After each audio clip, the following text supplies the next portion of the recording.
right අපි මේ draggable කියන function එකේ තියෙන තවත් දේවල් ටිකක් කතා කරමු. මොකද අපි මෙතන මේ example එක ගත්තාම මෙන්න මෙතන අපි හදාගත්ත එක ගත්තාම මේක අපිට ඕනෙම පැත්තකට ගෙනියන්න පුළුවන්. කිසිම ප්‍රශ්න නැහැ. x y අක්ෂ දෙකම ඔස්සේ මේක ගෙනියන්න පුළුවන්.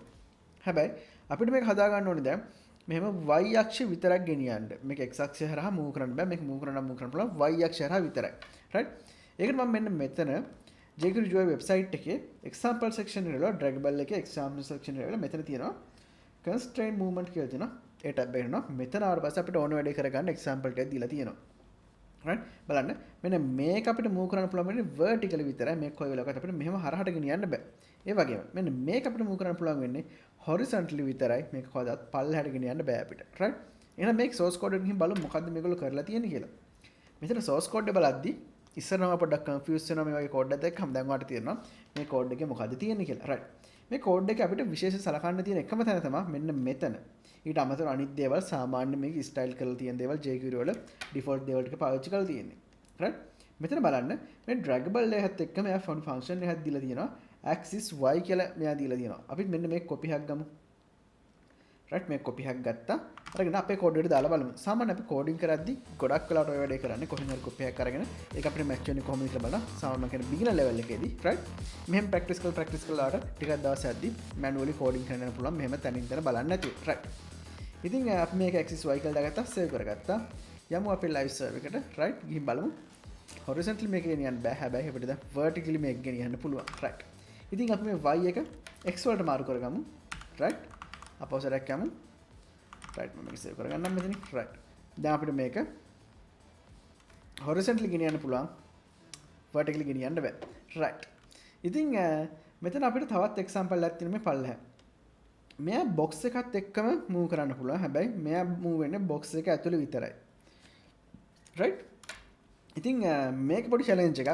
ඔයාලට අපි කලින් කතා කරපු කරන්න පුළුවන් මේ box එකත් එක්ක move වෙන එක පුළුවන් නම් වීඩියෝ එක මෙතන නතර කරලා try එකක් දීලා බලන්න right.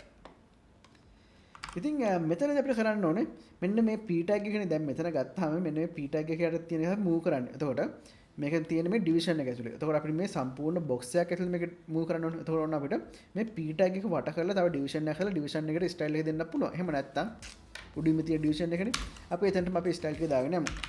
මම style එක type කරා. right. width එකක් දෙමු. එකත් අපි දාගමු 300 pixel කියලා right. ඊට අපි height එකක් දෙන්න ඕනේ. අපි height එකක් දාගමු 300 pixel කියලා right. ඊට අපි දෙන්න ඕනේ background color එකක්. background color එකක් අපි දාගමු. මෙතනින් තියෙනවා aquamarine color එක තියෙන ලස්සන color එකක්. අපි ඒ color එක දාගමු right. දැන් මෙහෙම අපි මේ box එක හදාගත්තට පස්සේ දැන් මේ division එක ඇතුළේ තමයි මේක තියෙන. ඒතකොට කිසිම ප්‍රශ්නයක් නැහැ. මේකත් ඒකත් එක්ක move වෙනවා. right. අපේ මෙතන මොකක් හරි ප්‍රශ්නයක් තියෙන බලමු. right මෙතන අපේ quotation එක අයින් වෙච්ච ඉඳන් මෙතනට අපි quotation එකක් දාගමු. right දැන් ප්‍රශ්නයක් නැහැ. අපේ code එක තියෙනවා. අපි මේක save කරගත්තා. අපි මෙතන axis x කියන function එක අයින් කරගමු. අපිට දැන් ඒක ඕනේ නෑ. අපසර save කරගත්තා. right මෙතන ගිහින් බලමු. okay. box එකත් එක්කම තමයි move වෙන්නේ. මෙන්න මෙතන තියෙන example එක වගේ. right. හැබැයි අපිට මෙන්න මේක අලුත් දෙයක් මේ box එක ඇතුලේ move වෙන එක. right. ඒකට ගැලපෙන function එක මොකද්ද? යම් පල්ලෙහාට ගිහින් බලමු අපිට strange දෙයක් මෙතන තියෙනවද කියලා. right. මෙන්න මෙතන බලන්න. මෙතන තියෙනවා containment කියලා මෙන්න මෙතන තියෙනවා. උතන මේ පළවෙනි එක තියෙන්නේ scroll එක false කරලා දාලා තියෙන මෙන්න මේක මෙතනයි තියෙන්නේ.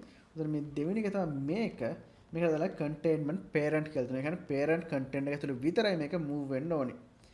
right. අපි එහෙනම් මෙන්න මේ copy එකක් ගමු. මෙතෙන්ට ආව function එක දුන්නා. save කරගත්තා. ගිහින් බලමු. error එකක් තිබුණොත් අපි හදාගමු. right. box එක move වෙනවා. හැබැයි අපේ item එක move වෙන්නේ නැහැ. right. මේකට case එකේ හේතුව තමයි මෙන්න මෙතන අපි මේ drag කියන id එකනේ දුන්නේ. ඒතර id එක පෙන්නන්නේ මෙන්න මෙතන division එකට. හැබැයි අපි මෙන්න මේක drag movement එක දෙන්න ඕනේ. මෙන්න මේකට දෙන්න ඕනේ. ඒ හින්දා අපි මෙතනට p කියලා දෙමු.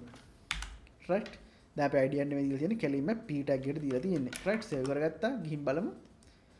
right. p tag එක move වෙනවා. හැබැයි move වෙන්නේ vertically විතරයි. මේකට හේතුව තමයි paragraph tag එකක් පාවිච්චි කරලා ඒක default පල්ලහට box එකක් හදා ගන්නවා. ඒකට ඒ box එක විතරයි මේක move වෙන්නේ. මේක අපිට horizontally ගෙනියන්න බෑ. right? ඒකට විසඳුමක් තියෙනවා. ඒක තමයි මේ p එක අයින් කරලා එතන දාගමු span කියලා දාගමු. ඊට පස්සේ මෙන්න මෙතනට ඇවිල්ලා මේක span එකක් කරගමු.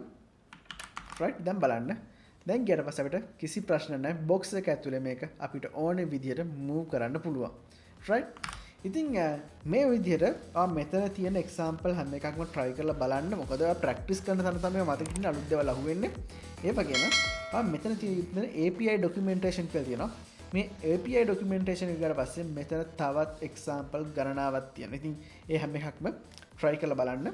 ඒතරට අලුත් දේවල් ගොඩක් ඉගෙන ගන්න පුළුවන් වෙයි. right. ඒ වගේම අපි මෙතනදී මේ normal function ටික විතර කතා කරගෙන යන්නේ. අවසානයේ අනිවාර්යයෙන්ම ලොකු project එකක් කරමු.